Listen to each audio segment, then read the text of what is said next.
আসসালামু আলাইকুম এসএসসি পরীক্ষার্থীরা, কেমন আছো তোমরা এবং কেমন চলছে তোমাদের প্রিপারেশন? আশা করি ভালো। আজকে আমি তোমাদের মাঝে চলে এলাম এসএসসি পরীক্ষার্থীদের জন্য বোর্ড কোশ্চেন প্র্যাকটিস নিয়ে। আজকে আমরা আলোচনা করব ঢাকা বোর্ড এবং সিলেট বোর্ড 2020 সালে যে ন্যারেশনটি এসেছিল সেটি নিয়ে। তো ক্লাসটি শুরু করার আগে তোমাদের কাছে আমার অনুরোধ থাকবে, তোমরা যারা ন্যারেশনের ক্লাসটি করোনি তারা আগে ন্যারেশনের ক্লাসটি করে এসো, কেননা ওই ক্লাসটি করা থাকলে এটি বুঝতে তোমাদের জন্য ইজি হবে। বাট যদি এটা করা না থাকে এটা বোঝা তোমাদের জন্য কষ্টকর হবে। ন্যারেশনের ক্লাসটির লিংক আমি এই ভিডিওর ডেসক্রিপশন বক্সে দিয়ে রাখবো, তোমরা চাইলে সেখান থেকে ক্লাসটি করে আসতে পারো। তো চলো আমরা ক্লাসটি শুরু করি। প্যাসেজ ন্যারেশনের শুরুতেই আমাদের শর্ত থাকে, প্রথমে আমাদের প্যাসেজটি সুন্দরভাবে পড়তে হবে এবং এখানে পড়ে বুঝতে হবে কার কার ভিতর কথোপকথন হচ্ছে। তারপর আমাদের কাজ কোনটি কোন প্রকার সেন্টেন্স সেটি আইডেন্টিফাই করা, তারপর ন্যারেশনটি করা। তো চলো আমরা শুরুতে এই প্যাসেজটি সুন্দরভাবে পড়ে নিই এবং কার কার ভিতর কথোপকথন হচ্ছে এটা একটু বোঝার চেষ্টা করি। রিনা said to সীমা, রিনা সীমাকে বলল, why don't you get up early from sleep, তুমি কেন তাড়াতাড়ি ঘুম থেকে ওঠো না? সীমা said, সীমা বলল, ইট ইজ টাফ ফর মি, এটি আমার জন্য কঠিন, টু লিভ বেড আর্লি, তাড়াতাড়ি ঘুম থেকে ওঠা। Alas, hi, it is a bad habit, এটি খারাপ অভ্যাস। সেইড রিনা, রিনা বলল এটি খারাপ অভ্যাস। If you leave bed early, যদি তুমি তাড়াতাড়ি ঘুম থেকে ওঠো, ইউ ক্যান এনজয়, তুমি উপভোগ করতে পারবে, সাউন্ড হেলথ, সুস্বাস্থ্য। ফলো মাই অ্যাডভাইস, আমার উপদেশ মেনে চলো। অর্থাৎ তাহলে এখানে আমরা বুঝতে পারলাম কথা হচ্ছে কার কার ভিতর, রিনা এবং সীমার ভিতর। তো প্রথম সেন্টেন্সটি দেখো, রিনা said to সীমা, রিনা সীমাকে বলল, why don't you get up early from sleep, কেন তুমি তাড়াতাড়ি ঘুম থেকে ওঠো না? কোন প্রকার সেন্টেন্স এটি? দেখো সেন্টেন্সের শেষে প্রশ্নবোধক চিহ্ন দেওয়া, তার মানে এটি ইন্ট্রোগেটিভ সেন্টেন্স। এবং ইন্ট্রোগেটিভ সেন্টেন্সে said বা said to পরিবর্তে আমরা কি ব্যবহার করি? আমরা জানি ইন্ট্রোগেটিভ সেন্টেন্সে আমরা said বা said to পরিবর্তে asked ব্যবহার করি। তো শুরুতে ছিল রিনা, রিনা রাখলাম, said to পরিবর্তে আমরা asked ব্যবহার করতেছি। এরপর সীমা ছিল, সীমা রাখলাম। এরপর আসে ইনভার্টেড কমা। যেহেতু এটি ইন্ট্রোগেটিভ সেন্টেন্স, ইন্ট্রোগেটিভ সেন্টেন্সে ইনভার্টেড কমা ওঠানোর জন্য আমরা কি ব্যবহার করি? ইফ অথবা ডাব্লিউএইচ ওয়ার্ড ব্যবহার করি। তো দেখো এটি তো ডাব্লিউএইচ ওয়ার্ড, তাই না? যেহেতু ডাব্লিউএইচ ওয়ার্ড আছে এই জন্য এটি ব্যবহার করব। যদি না থাকতো সেক্ষেত্রে আমরা ইফ ব্যবহার করতাম। তো লিখলাম হোয়াই। এরপর কার কাজ? এরপর ডোন্ট আছে, ডোন্টের কাজ না, কিন্তু আমরা জানি আমাদের যে সেন্টেন্স থেকেই ডিরেক্ট থেকে ইনডিরেক্ট করতে বলুক না কেন সেটিকে আমরা অ্যাসার্টিভে রূপান্তর করি। তো আগেকার কাজ অ্যাসার্টিভের শুরুতেই থাকে সাবজেক্ট, এই জন্য আগে আমাদের সাবজেক্টের কাজ। এতটুকুর ভিতর সাবজেক্ট কে? ইউ। কে ইউ? ইউ কোন পারসন? আমরা জানি ইউ সেকেন্ড পারসন, এবং সেকেন্ড পারসন কাকে দেখে পরিবর্তন হয়?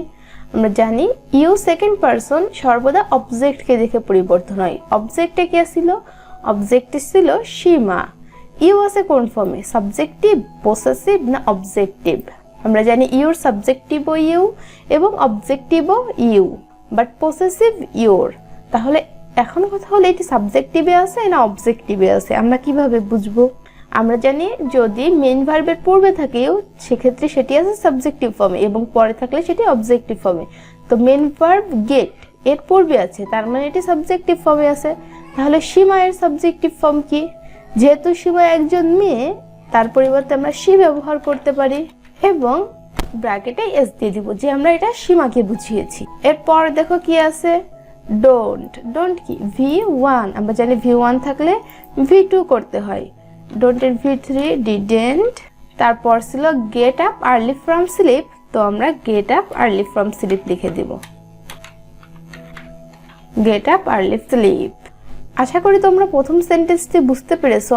এরপরে দেখো কি বলা হয়েছে, সীমা said, সীমা বলল, ইট ইজ টাফ ফর মি, এটি আমার জন্য কঠিন, টু লিভ বেড আর্লি, তাড়াতাড়ি ঘুম থেকে ওঠা। যে it is tough for me to leave bed early, Seema এই কথাটি বলেছে। কে বলেছে এই কথাটি? সীমা বলেছে। কোন সেন্টেন্সে বলা হয়েছে?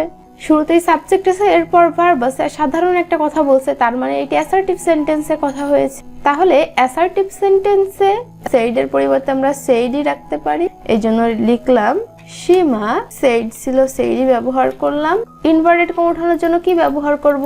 অ্যাসার্টিভ সেন্টেন্সে ইনভার্টেড কমা ওঠানোর জন্য আমরা that ব্যবহার করি। এরপর সাবজেক্ট ছিল it, তারপর আছে ভার্ব is। যদি ডিরেক্টে am is are থাকে সেক্ষেত্রে আমরা ইনডিরেক্টে was অথবা were ব্যবহার করি। তো এখানে is ছিল, এইজন্য এখানে আমরা was ব্যবহার করব। তারপর ছিল টাফ ফর, এরপর আছে মি কোন পারসন? আমরা জানি মি ফার্স্ট পারসন, এবং ফার্স্ট পারসন কাকে দেখে পরিবর্তন হয়? সাবজেক্টকে দেখে পরিবর্তন হয়। মি ছিল ফার্স্ট পারসন, সাবজেক্টকে অনুসরণ করে পরিবর্তন হবে। এখানে সাবজেক্টকে, এখানে সাবজেক্ট সীমা। মি আছে কোন ফর্মে? মি আছে অবজেক্টিভ ফর্মে। সীমা এর অবজেক্টিভ ফর্ম কি? সীমা যেহেতু একজন মেয়ে, এই জন্য আমরা তার প্রোনাউন হিসেবে শি ব্যবহার করতাম, তাহলে শি এর অবজেক্টিভ ফর্ম হার, এই জন্য এখানে আমরা হার ব্যবহার করব। এবং এই হার দ্বারা যে সীমাকে বুঝাইছি, এই জন্য ব্র্যাকেটে আমরা এস ব্যবহার করলাম। তারপর ছিল টু লিভ বেড আর্লি, তো আমরা টু লিভ বেড আর্লি লিখে দিলাম। আশা করি তোমরা এতটুকু অবধি বুঝতে পেরেছো। এরপরে দেখো কি বলা হয়েছে, এলাস। এলাস মানে কি? হাই হাই হাই আল্লাহ, অর্থাৎ কষ্ট পেয়ে মানুষ নর্মাল বলে hi, it is bad habit, এটি খারাপ অভ্যাস। সেইড রিনা, রিনা বলল এটি খারাপ অভ্যাস। তাহলে এটি কোন সেন্টেন্স? এই যে দেখো এক্সক্লামেশন মার্ক দেওয়া রয়েছে, তার মানে এটি এক্সক্লামেটরি সেন্টেন্স। এক্সক্লামেটরি সেন্টেন্সে আমরা সেড বা সেড টুর পরিবর্তে কি কি ব্যবহার করি? যদি আনন্দ প্রকাশ করে এক্সক্লাইমড উইথ জয়, দুঃখ প্রকাশ করলে এক্সক্লাইমড উইথ সরো, বিস্ময় প্রকাশ করলে এক্সক্লাইমড উইথ ওয়ান্ডার, ঘৃণা প্রকাশ করলে এক্সক্লাইমড উইথ অ্যাবহরেন্স। তো এটা দেখে মনে হচ্ছে এলাস যেহেতু দুঃখ প্রকাশ করেছে, এই জন্য আমরা এই সেন্টেন্সটিতে সেড বা সেড টুর পরিবর্তে এক্সক্লাইমড উইথ সরো ব্যবহার করব। তাই রিনা ছিল, লিখলাম রিনা, যেহেতু এক্সক্লামেটরি সেন্টেন্স এই জন্য exclaimed with sorrow, exclaimed with sorrow। এবং ইনভার্টেড কমা ওঠানোর জন্য কি ব্যবহার করব? যেহেতু এক্সক্লামেটরি সেন্টেন্স, এক্সক্লামেটরি সেন্টেন্সে আমরা ইনভার্টেড কমা ওঠানোর জন্য দ্যাট ব্যবহার করি, এই জন্য দ্যাট। এরপর ছিল ইট, আবারও ইজ, এম ইজ আর থাকলে ওয়াজ ব্যবহার করব, তো ওয়াজ এ ব্যাড হ্যাবিট। আশা করি তোমরা এতটুকু বুঝতে পেরেছো এই সেন্টেন্সটি অবধি। এরপরে দেখো বলা হয়েছে if you leave bed early, যদি তুমি তাড়াতাড়ি ঘুম থেকে ওঠো, you can enjoy sound health, তুমি সুস্বাস্থ্য উপভোগ করতে পারবে। এই কথাটি কে বলেছে? এই কথাটিও রিনা বলেছে। এর আগের সেন্টেন্সেও দেখো রিনা কথা বলেছিল, এইখানেও রিনা কথা বলেছে। এবং এটি কোন সেন্টেন্স? দেখো এটি অ্যাসার্টিভ সেন্টেন্স, যেহেতু সাধারণ একটা কথা বলা হয়েছে। তো অ্যাসার্টিভ সেন্টেন্সকে আমরা যুক্ত করার জন্য অ্যান্ড অ্যাডেড দ্যাট ব্যবহার করতে পারি, এই জন্য আমরা করতে পারি অ্যান্ড শি। শি বলতে কে? রিনা, এই জন্য ব্র্যাকেটে আমরা আর দিয়ে দিব অ্যাডেড দ্যাট। এবং সে বলল যে, কি বলল? এরপর ছিল ইফ ইউ, ইউ কোন পারসন? ইউ সেকেন্ড পারসন, কাকে দেখে পরিবর্তন হয়? অবজেক্টকে দেখে। অবজেক্টে কি আছে? দেখো এই সেন্টেন্সের সাবজেক্ট হলো রিনা, এখানেও সাবজেক্ট কে? রিনা, তাহলে অবজেক্ট কে? অবজেক্ট অবশ্যই সীমা। তো ইউ আছে কোন ফর্মে? ইউ আছে সাবজেক্টিভ ফর্মে। সীমা এর সাবজেক্টিভ ফর্ম কি? সীমা এর সাবজেক্টিভ ফর্ম শি, যেহেতু সীমাকে বুঝাইছে এই জন্য এস দিয়ে দিব। এরপর আছে লিভ, তো আমরা জানি V1 থাকলে ইনডিরেক্টে কি করতে হয়? V2 করতে হয়। তাহলে লিভ এর V2 কি?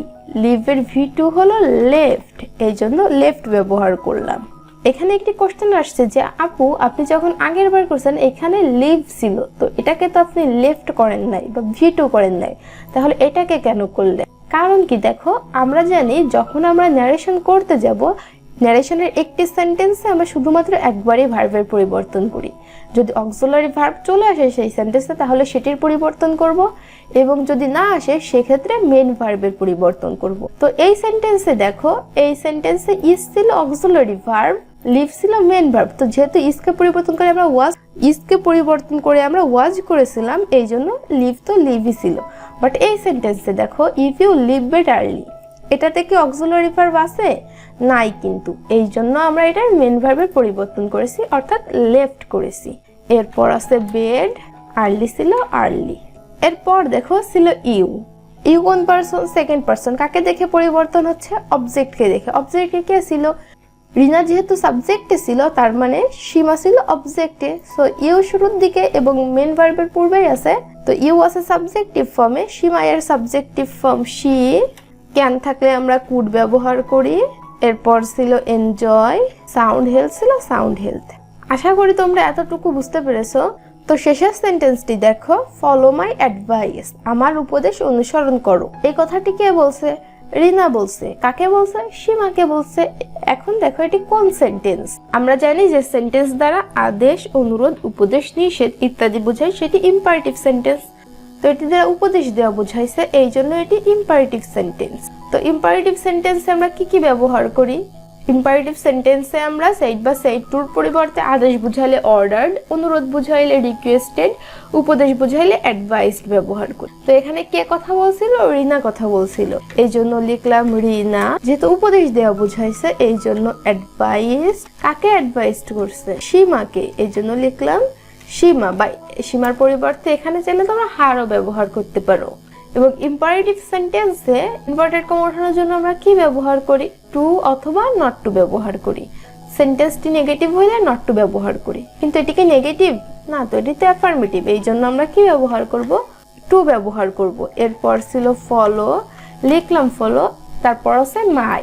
মাই কোন পারসন? First person. কাকে দেখে পরিবর্তন হয় ফার্স্ট পারসন? সাবজেক্টকে দেখে। সাবজেক্টে এখানে কে ছিল? সাবজেক্টে ছিল রিনা। তাহলে দেখো মাই আছে কোন ফর্মে?